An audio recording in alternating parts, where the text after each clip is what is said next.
Me revoilà, est-ce que l'on m'entend bien? Oui, tout à fait. Super. Bien, on peut voir que les gens se connectent à toute vitesse. Piou, piou, piou, piou, piou. C'est ça, c'est extraordinaire. Bon, j'ai mis le casque, je sais pas s'il faut, c'est mieux avec le casque peut-être, C'est donc je peux parfait. l'enlever. C'est Ouais. parfait. On m'entendait bien, j'avais pas parlé dans le vide. Ah non, non, très bien, Ah, j'entendais ok. bien et puis On est en direct, il me semble. on est en direct. Eh Ouais. ben c'est parfait. C'est bon? Ah, c'est comme sur les émissions TV, c'est formidable. Moi, je trouve ça extraordinaire. On vient de basculer avec agilité. Vous êtes déjà plus de 500 à vous connecter. Bonjour à toutes et à tous. Je remercie encore mes amis Jean-Michel Delille et Amine Benyamina d'avoir fait l'introduction de cette journée, cette présentation. Je les remercie. Je vous remercie tous d'être ici. Je remercie bien évidemment le ministre de la Santé de nous accueillir virtuellement, mais de façon très symbolique et avec sa présence, eh bien, dans son ministère pour parler de ces pathologies duelles et de l'enjeu autour de la prise en charge des troubles psychiatriques associés aux addictions. Merci à la DGS, la DGOS, la MILDECA, partenaires de cette journée que nous avons co-construit tous ensemble, comme ça a été signalé. Et le plaisir que j'ai de voir le président de la Fédération Addiction, le président de la Fédération française d'addictologie introduire ces journées et pour pouvoir parler ensemble de cette thématique qui nous concerne tous, addictologues, psychiatres, addictologues, médecins généralistes aussi, acteurs du champ médico-social, du champ sanitaire, tous ces intervenants qui sont pris en charge, qui interviennent auprès des patients, qui sont pris en charge des patients eux-mêmes. Et je pensais le lapsus dans ce sens aux patients, évidemment, qui sont au cœur de cette initiative et de cette réflexion commune. Alors, il a été dit en introduction un certain nombre de choses. Je joins évidemment l'hommage à Michel Reynaud, dont j'ai été également l'élève, puisqu'il a été professeur de psychiatrie et d'addictologie à Clermont-Ferrand. Et donc, évidemment, ce qui a marqué, je pense, Amine Benyamina et moi-même dans cette réflexion sur les pathologies duelles. Pour introduire mon propos, je co-animerai cette session avec le professeur Franck Bellivier, que vous connaissez, le délégué ministériel santé mentale, qui va psychiatrie et santé mentale, qui va nous rejoindre et que j'ai le plaisir d'accueillir et que je remercie également vivement d'être présent sur cette journée. Alors, il faut que je partage mon écran. J'espère que je vais faire preuve d'autant d'agilité que mes camarades. Si là, apparemment, mon écran est peut-être partagé et mon diaporama va suivre à partir de la diapositive actuelle. Alors, j'espère que vous voyez bien mes diapositives sur addiction et troubles. Georges, On voit? on voit pas encore, non. On voit pas encore. Ah, voilà. C'est les aléas du direct. Vous recliquez sur la diapo qui montre votre écran. Vous voyez ou pas? Attendez, je recommence. Je reclique. Partager. Je partage. Voilà. Eh oui. Heureusement que on me dit dans l'oreillette que tout va bien à partir de la diapositive actuelle. Là, ce coup-ci, ça doit être bon. Vous voyez mon écran? Bon, Georges. Ah, merci, c'est très gentil. Merci Marion. Et je remercie Marion Minche qui a coordonné l'ensemble de ces travaux, qui a été une de chevilles ouvrières. Marion Minche de la Fédération Addiction, que je remercie. Olivier Hurel qui a la manette aussi également pour ces aspects techniques. En un an, nous avons largement progressé. Addiction et troubles psychiatriques. Les pathologies duelles, ça a été dit par Jean-Michel Delille. Évidemment, c'est un processus complexe, plus qu'une addition. Hein. On pourrait reprendre la formule de Miguel Casas dans l'ouvrage qui a été coordonné par Amine Benyamina en 2014 sur addiction et pathologie mentale. C'est un processus morbide synergique. Évidemment, on pourrait parler de syndémique, en tout cas une synergie comorbide qui modifie les symptômes et l'expression de la maladie avec souvent des expressions subsyndromiques. Ça veut dire quoi? Eh bien que assez souvent, eh bien on a l'association de symptômes de pathologie addictive qui sont classiques, mais qui parfois dans leurs expressions, parce que les consommations de substances peuvent amener à des manifestations psychopathologiques, eh bien, peuvent ressembler à des éléments de pathologie mentale. Et de l'autre côté, on a ce que les psychiatres connaissent bien, évidemment, des symptômes de pathologie mentale que les psychiatres repèrent auprès de leurs patients. Eh bien, dans les comorbidités et les pathologies duelles, cette association, plus qu'une simple somme de manifestations, comme on pourrait l'imaginer, eh bien, c'est des trous dans la raquette et à la fois des nouveaux symptômes qui apparaissent et qui permettent une expression différenciée de la pathologie addictive avec des ponts symptomatiques, des couleurs symptomatiques différentes. Je dis souvent, évidemment, que la pathologie duelle, ce n'est pas simplement l'association de deux couleurs, jaune et bleu à Clermont-Ferrand. Pour le rugby, par exemple, ça fait du vert, et l'association de deux couleurs, c'est pas les deux couleurs, c'est une nouvelle couleur, c'est-à-dire une nouvelle coloration symptomatique, ce qui nous a fait amener à dire, pour certains, que évidemment, on pouvait être dans une nouvelle clinique dans le cadre de ces pathologies duelles, une nouvelle clinique qu'il fallait évidemment bien identifier. Donc, ce sont des cliniques complexes avec un retard diagnostique, avec qui conduit, ça a été dit, une diminution de l'efficience des traitements, une chronicité des troubles, et puis évidemment, vous le savez, de mauvais pronostics. Les comorbidités somatiques sont fréquentes, les suicides évidemment plus importants et des polyconsommations associées. Ça a été dit, la prévalence est importante, c'est plus la règle que l'exception. Les patients souffrant de troubles mentaux, 20 à 30% d'entre eux présentent des abus de dépendance, et parmi les patients traités pour une addiction, 40 à 50% présentent des troubles mentaux. Vous savez tout cela. Évidemment, c'est important de le dire auprès des pouvoirs publics. Et vous le savez, vous êtes nombreux et présents pour le dire aujourd'hui. Les populations précaires sont très touchées, évidemment, que ce soit dans la rue, et on fait appel au champ de la précarité, et on reviendra sur ces aspects-là. Et évidemment, les patients également en prison. Alors, depuis 2016, on a longtemps dit que la France était un petit peu à la traîne de la prise en charge de ces pathologies duelles pour différentes raisons. Et puis finalement, depuis 2014, 2015 et puis 2016, des groupes de travail se sont mis en place sur les pathologies duelles, et cette convergence commune dont vous témoignez ici par votre présence, finalement, a commencé à se mettre en place. Différents groupes de travail, le Centre de preuve en santé mentale, sous l'initiative de la DGOS, qui était le Centre de preuve en santé mentale, qui a rendu un rapport à l'initiative du professeur Olivier Cotensin, qui a dirigé ce rapport. C'est un rapport sur en fait le parcours de santé des personnes souffrant de conduite addictive. On sait combien ce parcours peut particulièrement nous intéresser, et que la pensée du parcours, justement, notamment pensée en particulier par Michel Reynaud et Philippe Jean Parquet également, sur le passage des patients souffrant de pathologies addictives par différents circuits, niveaux de soins, a été pensé. Et dans ce circuit et dans ce parcours, quelle est la place pour les pathologies duelles? C'est un point important qui a été souligné dans ce rapport, en tout cas dont ce rapport devait se faire l'écho. Cet écho devait se faire à travers la revue de la littérature scientifique internationale sur la façon dont les collègues dans le monde pouvaient imaginer la prise en charge des pathologies duelles, soit en termes d'efficience de soins, en termes de recherche et de nouveautés sur les pathologies duelles, en termes de structures qui pouvaient prendre en charge ces patients, et d'organisation de soins, évidemment de thérapeutiques, qu'elles soient médicamenteuses ou psychothérapiques, à mettre en œuvre.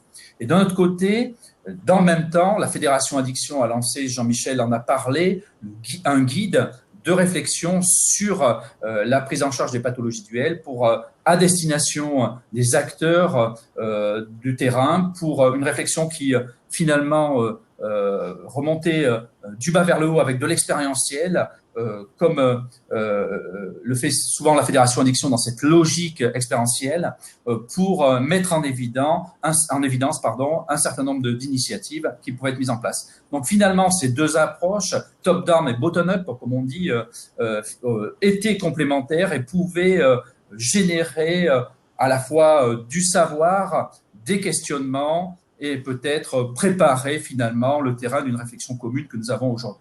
Parallèlement à ça, évidemment, le comité de pilotage de la psychiatrie, mis en place, d'abord dirigé par Yvan Halimi puis Pierre Thomas, que je salue ici, nous ont missionné, le professeur Beniamina Cotensin et moi-même, pour réfléchir sur cette relation entre addiction et pathologie psychiatrique, et nous avons mis en place un groupe, un comité de travail qui sera poursuivi au sein de la Commission nationale de la psychiatrie. Je salue au passage Michel Lejoyeux, qui ne pourra pas être présent aujourd'hui, mais qui nous prie de l'excuser.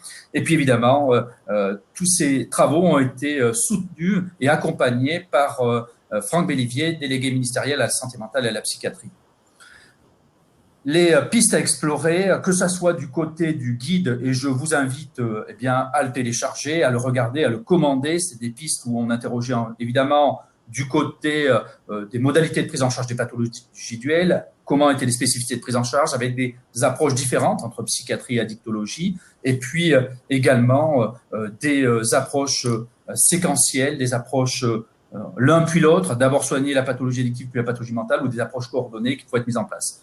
Dans le rapport présenté par Olivier Cotensin sur le centre de preuve, la logique également se posait sur un effort qui devait être fait sur la formation, sur l'accompagnement et la coordination, le soin intégré, la mise en place de structures ad hoc et sur la recherche qui devait être faite pour ces pathologies duelles. En définitive, vous le savez, on a deux systèmes de soins qui se connaissent bien, hein, ils sont cousins, frères et sœurs peut-être même, ces systèmes de soins addictologiques et psychiatriques. Le système de soins addictologiques, dans une logique d'approche multidisciplinaire, repose beaucoup sur la réduction des risques et des dommages. C'est un des piliers de l'intervention addictologique avec des acteurs du champ sanitaire, avec un champ ambulatoire en particulier qui représente un médecin généraliste et l'EXAPA, un champ hospitalier largement assis dans la psychiatrie, mais pas que, évidemment, les pathogastroentérologies, les urgences, les soins de suite et de réadaptation, et avec des équipes de liaison qui sont des dispositifs pivots dans l'hôpital, mais entre l'hôpital et l'extérieur de l'hôpital. Ces pivots se font avec le champ médico-social, évidemment, qui est un partenaire privilégié du repérage addictologique de ces pathologies duelles. Pour ces maladies, en addictologie, souvent, comme le dit François Paille, l'accès aux soins est en multi-entrée, c'est-à-dire que les patients peuvent rentrer finalement partout, et qu'il est difficile de définir réellement un parcours de soins. C'est encore plus compliqué quand il y a une pathologie mentale associée. En psychiatrie, l'approche est plus structurée, car plus historique, avec des secteurs et des filières de soins, avec un champ sanitaire bien délimité, un relais ambulatoire, des médecins généralistes et psychiatres de ville qui interviennent, des CMP, un lien également à l'urgence, une hospitalisation publique et privée, universitarisation plus ancienne et plus forte, un champ médico-social avec inséré dans la réhabilitation également, et avec un accès aux soins spécifiques. Cependant, du côté de ces deux disciplines, des enjeux sont importants. Du côté de l'addictologie, la prévention, améliorer le dépistage des pathologies addictives et des pathologies mentales chez ces patients, coordonner les parcours et former et universitariser la discipline. Du côté de la psychiatrie, évidemment, il y a des enjeux du côté de la prévention, de l'intervention précoce, le virage ambulatoire, évidemment, qu'il y a à faire, et une réduction de l'offre liée, évidemment, à ce dispositif psychiatrique dont on sait qu'il est évidemment en difficulté et qu'il nécessite de façon importante d'être soutenu à la fois pour ses acteurs, pour l'organisation des soins et pour la recherche. Il y a un cloisonnement entre les deux disciplines, un cloisonnement qui est en train de, évidemment, on le montre aujourd'hui ici, qui est en train de céder, les cloisons cèdent parce que nous faisons œuvre commune pour traiter ces patients, parce que, évidemment, nous rendons bien compte que c'est l'association de nos interventions, la synergie de nos interventions qui peut permettre la prise en charge de ces patients. Les différentes situations de duel, il y a trois types de situations. En gros, finalement, les pathologies addictives chez des patients souffrant de troubles mentaux. Bien évidemment, on connaît la prévalence du tabagisme chez les patients souffrant de pathologies mentales, en particulier les patients souffrant de schizophrénie, du cannabis également. Peu de prise en charge tabac encore qu'il faut intensifier, la difficulté avec la prise en charge de la consommation de cannabis chez ces patients, le manque d'expertise peut-être des collègues et la nécessité évidemment d'interfacer les expertises. Les pathologies psychiatriques chez des patients souffrant d'addiction, on les rencontre évidemment dans les centres de soins addictologiques, dans l'EXAPA, dans les services d'addictologie et dans les services de psychiatrie également qui accueillent ces patients. Il y a peu de psychiatres en XAPA, on le sait, le soutien au XAPA doit être très important. Les temps d'hospitalisation sont réduits pour ces patients puisque évidemment, parfois, il est compliqué de garder des patients qui ne sont pas stabilisés et pourtant qui ont besoin parfois de ces soins résidentiels et c'est parfois aussi difficile à orienter ces patients. On l'a bien vu lors de la crise du fait du Covid, puisque la réduction du nombre d'offres de soins d'addictologie et peut-être un accès aux soins psychiatriques plus compliqué pour les patients présentant des pathologies addictives et psychiatriques interfacées. Ces pathologies interfacées, justement, on note quoi? Une précocité de la maladie, un retard au diagnostic, on l'a dit, une perte de chance pour ces patients qui sont polyusagés, une sévérité, des situations complexes qui sont souvent rejetées parce que, évidemment, difficiles à prendre en charge et parce que les patients également sont en errance et que le lien doit être fait. On notera que dans la plupart des études internationales, dans 2/3 des cas, la pathologie duelle se fait en entrée par la pathologie addictive, d'où l'enjeu majeur de renforcer évidemment l'expertise du côté de la pathologie addictive. La psychiatrie est le principal lieu d'hospitalisation de ces patients, d'où la nécessité évidemment de travailler ensemble, et parfois peu adapté à ces pathologies instables. Il y a aussi toute la question des soins contraints, addictologiques et psychiatriques, qu'il ne faut pas négliger et dont nous devrons poser la question. La littérature, et ça c'était le travail du côté du centre de preuve, donne des approches. Il y a peu de recommandations internationales encore, elles sont du côté des Canadiens notamment, des collègues en France aussi ont fait des recommandations sur les traitements psychothérapiques et médicamenteux qui doivent être associés pour ces patients, associer les traitements, faire des traitements combinés, la prise en charge psychothérapique évidemment, la prise en charge psychosociale et une approche intégrée, même équipe. Ça serait la logique, la meilleure logique, c'est d'avoir la même équipe qui fasse la même chose. Pourtant, c'est difficile parce que, évidemment, peu d'équipes ont cette valence expertale et plutôt, on a des équipes d'un côté d'Exapa, d'un côté des centres de psychiatrie qui peuvent travailler ensemble sur des approches coordonnées qui sont très importantes probablement à mettre en œuvre. Ce sont des soins au long cours qui sont complexes, durables. Il faut penser à la sortie de l'hôpital, le soin résidentiel au long cours dans des structures ad hoc et pour cela, s'articuler avec les acteurs du champ social. Donc, ça nécessite d'avoir une meilleure expertise, améliorer la formation et la coordination et des lieux de soins, de moyens long séjour, de résidentiel long cours, des lieux de réhabilitation pensés pour ces patients. Et vous évoquerez cette journée les dispositifs. L'expertise, elle est aujourd'hui faible. Les services d'addictologie sont peu formés à la psychiatrie. Les psychiatres et les équipes de psychiatrie demeurent peu formés à l'addictologie. Donc, vous voyez tout le travail que nous avons à faire. La coordination doit être faite. Elle est plutôt faible, voire parfois inexistante. Et les lieux résidentiels au long cours sont plutôt des lieux résidentiels psychiatriques et qui ont, on le voit souvent, moi je vois souvent des patients qui sont ramenés parce qu'ils ont des schizophrénie plus cocaïnomanie, par exemple, en centre d'hébergement collectif et de coordination thérapeutique. C'est pas forcément simple, évidemment, et on comprend les équipes qui peuvent être en difficulté. Le système de soins, quel qu'il soit, j'ai mis une carte, évidemment, très clermontoise, mais c'est partout pareil en France, et je suis attaché à cette vision territoriale de l'aspect des établissements hospitaliers associés à des XAPA, associés à des CARUD, associés à des acteurs médecins généralistes territoriaux, associés à des centres hospitaliers qui ont un niveau d'expertise hospitalo-universitaire. Et la question qui se pose à nous, c'est comment nous allons arriver à faire du maillage à l'échelon. Deux mots-clés dans cet échelon-là, ce sont les GHT et les PTSM, qui sont évidemment des éléments forts de structuration de l'offre de soins supradépartementaux à l'échelon, si vous voulez, des régions universitaires.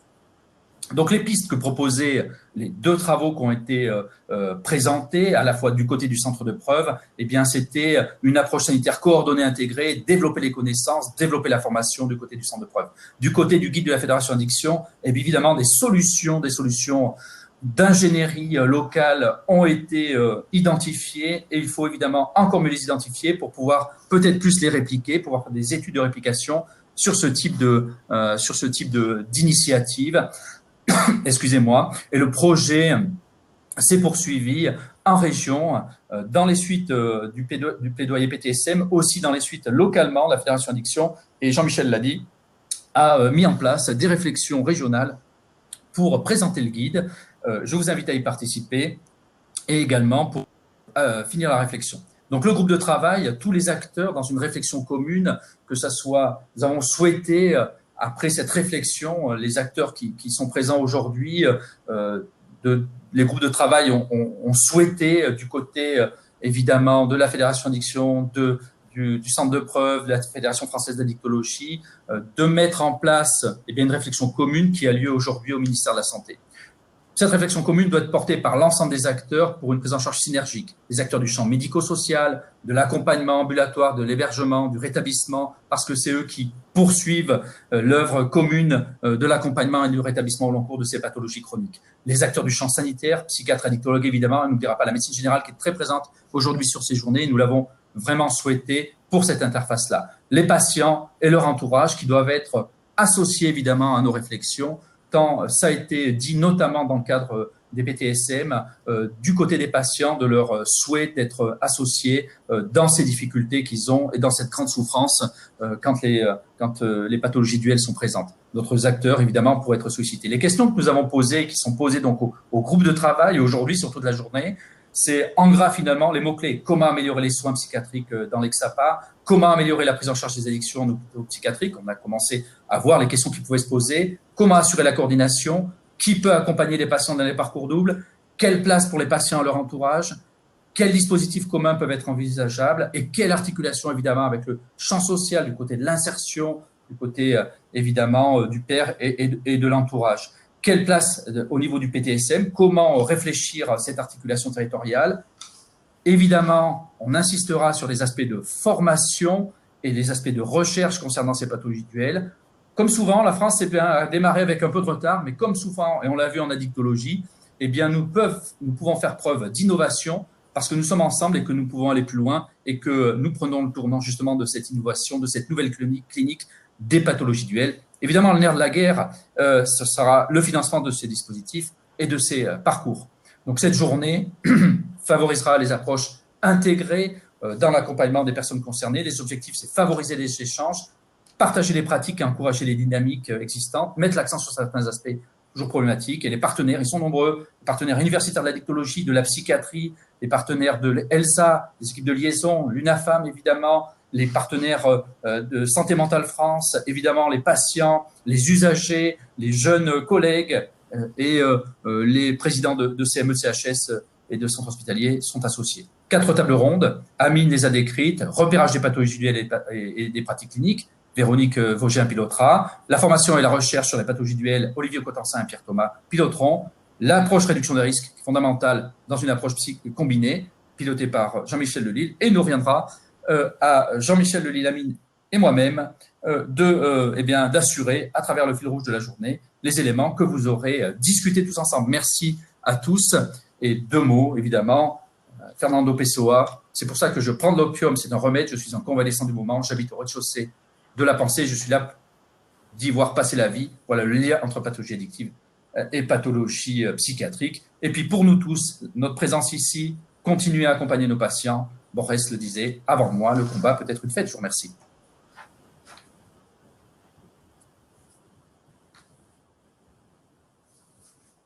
Je ne sais pas si Franck est là. Oui, je suis là. Bonjour à tous. Je t'écoutais avec beaucoup d'attention. Donc, je ne vais pas, on n'est pas très en avance, donc je vais essayer d'être bref pour réagir à ta présentation. D'abord dire que la démarche qui nous réunit aujourd'hui est exemplaire à plusieurs titres. Et je voudrais d'abord saluer la très forte mobilisation des différents corps professionnels et des logiques de coopération qui sont indiquées par la réussite de cette journée. Donc félicitations aux organisateurs, mais aussi aux participants de cette mobilisation. Saluer aussi au passage la production de ce guide, qui est finalement un jalon important, qui est l'arrivée de la production de travaux importants, mais surtout un départ, puisque c'est un élément un peu fondateur de toutes les démarches dont tu viens de parler. Donc on comprend que un premier enjeu essentiel, et ce n'est pas simple, c'est bien sûr l'articulation d'une très grande diversité d'acteurs, avec l'articulation entre les acteurs de la prévention, les acteurs de la réinsertion, renforcer les logiques de réseau absolument essentielles pour réussir cet enjeu majeur qui est la construction de parcours avec une telle diversité d'acteurs. Et j'aurai l'occasion d'y revenir. On a des outils pour accompagner, favoriser cette articulation fonctionnelle entre acteurs qui sont tous essentiels à la construction de ces parcours en addictologie et en psychiatrie. Décloisonner, visiblement, est le maître mot de la journée, et on comprend bien que décloisonner le corollaire d'articuler, et on peut distinguer différents enjeux à l'intérieur de ce décloisonnement. D'abord, s'agissant des parcours de soins, je l'ai indiqué tout à l'heure, l'articulation entre les acteurs de prévention, les acteurs du soin, les acteurs de l'inclusion sociale, souvent issus de champs différents eh bien, doivent trouver le moyen pour que ces parcours ne connaissent pas de rupture, eh bien, trouver ces articulations fonctionnelles qui permettent ces logiques de coopération. Alors, il y a un outil pour cela sur lequel je voudrais insister, qui est tout à fait d'actualité, que sont les projets territoriaux de santé mentale, qui sont en train de converger, qui sont pour la plupart d'entre eux finalisés. Et on note dans cette démarche qui a été portée par les acteurs de terrain que ces logiques de coopération entre acteurs issus de champs différents eh bien, sont plutôt réussies. En tout cas, il y a une première génération de projets territoriaux de santé mentale qui ont réussi une première phase d'intégration entre acteurs de champs différents pour la prise en charge des pathologies psychiatriques. Ces projets territoriaux de santé mentale, pour la plupart d'entre eux, n'ont pas évité le sujet de l'articulation avec le champ des addictions. C'est vrai que le degré d'intégration est variable d'un projet territorial de santé mentale, mais il va falloir continuer à œuvrer dans cette direction pour intégrer plus encore les acteurs de la prévention, du soin et de l'inclusion sociale dans le champ des addictions à l'intérieur des projets territoriaux de santé mentale. C'est la raison pour laquelle, entre autres d'ailleurs, nous avons prévu des avenants en cette première génération de projets territoriaux de santé mentale pour continuer cette logique d'intégration. Et ça sera d'ailleurs, entre autres, le rôle des coordonnateurs de projets territoriaux de santé mentale qui sont une des prises de guerre, j'ai envie de dire, du Ségur de la santé, qui vont permettre de poursuivre cette logique d'intégration. Donc, s'agissant du soin, nous sommes conscients des difficultés pour construire ces logiques d'intégration.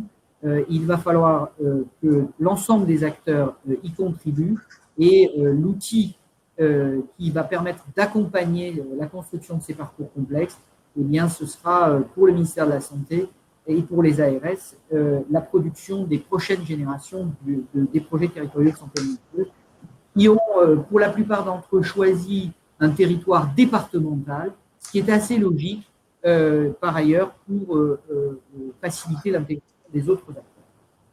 S'agissant de la formation, qui est le deuxième enjeu du décloisonnement, eh bien, travailler ensemble, ça favorise la constitution d'un corpus théorique et pratique commun. Et je pense que ça devrait, à la fois c'est une fin, mais c'est aussi un moyen.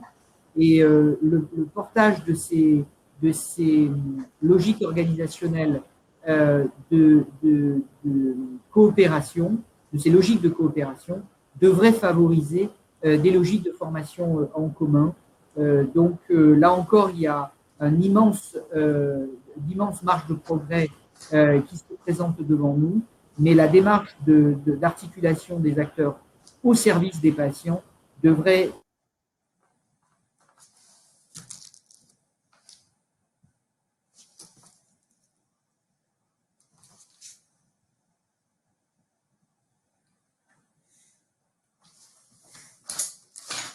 il semblerait qu'il y ait un petit problème de connexion pour Franck Bellivier.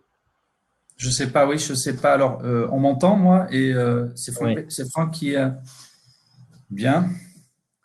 On va voir s'il peut se reconnecter.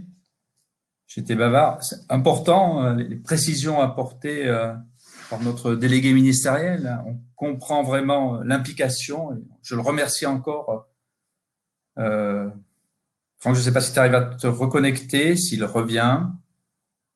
C'est un peu comme le direct, hein, dans ces grandes sessions. En même temps, je vois que vous êtes 600 actuellement, 614 connectés. Merci encore de votre présence. Alors, n'hésitez pas, tout au long du flow, vous pouvez poser des questions à travers le chat. Alors, nous avions prévu avec Franck Bellivier de pouvoir vous finalement donner la parole sur quelques questions, mais je vois que nous prenons. Oui, Franck, nous t'entendons. Bon, je ne sais pas où l'interruption s'est produite. En tout cas, je parlais des enjeux en termes d'organisation des d'organisation différents acteurs du parcours, préventeurs, soins et inclusion sociale, dont l'outil est les projets territoriaux de santé mentale.